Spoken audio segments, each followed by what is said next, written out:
Well, thanks Eliza, and thanks to Landcare and the South Australian Government for holding this event. I've travelled from Albury, New South Wales to come here, and it's great to finally get a chance to look at the South Australian landscape.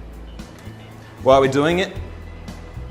Because we want more photos like this taken in regional Australia where there are young people back in the bush, and we really do want to rejuvenate regional communities. So I grew up on a dairy farm in central Victoria. Tim grew up on a farm in the Riverina, New South Wales, and Tegan married a wannabe farmer. So we all understand regional communities, and we've seen our communities go backwards. And my dad now, because we sold the farm, he works as a labourer on a neighbour's farm.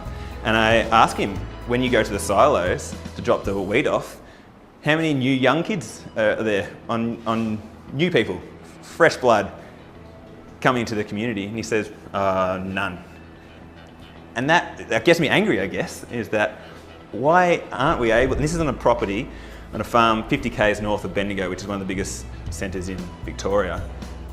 How are we allowing this to happen to our regional communities, that the farms are getting bigger, the full forward's not playing there, being imported from the big town, and our communities are getting smaller, and I guess that's the thing that's driving us, is we want to reverse that. It doesn't have to be this way. All we need to do is find the opportunities for young people to get onto farms, and they will come back in their droves. And that is why we're pumped for the next 5 to 10 years.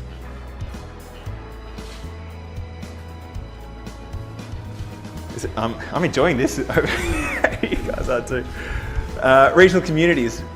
We want you to take your future into your hands. Do not sit around and complain that no young people want to be in your community. They do.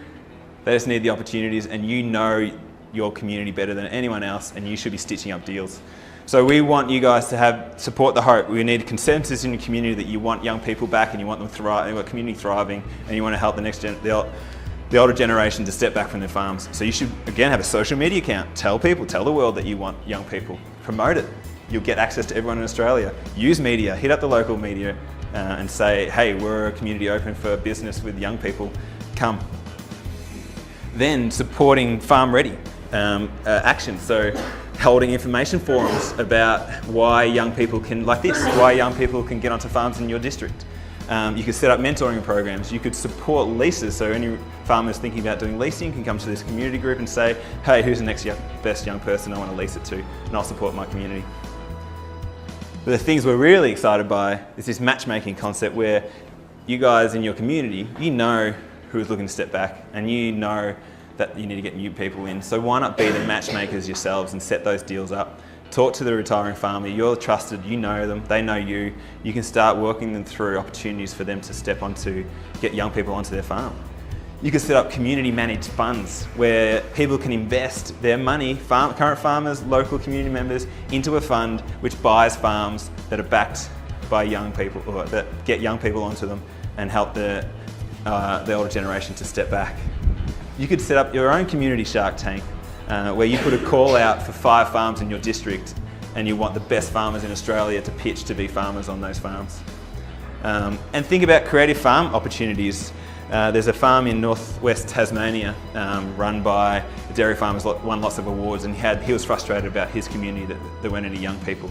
So he took to a meeting like this an investment proposal for a dairy farm for around $1 million or something like that, and that night he had 8 investors, $200,000 each, so it must be around 1.6. But he had, that night, he had it, and he's got a builder, is now the farmer there, and making 8% return, and the appreciation of the land's already 50%, and they're going again. We don't have to think in traditional ways, we can think creatively and again take our future into our hands.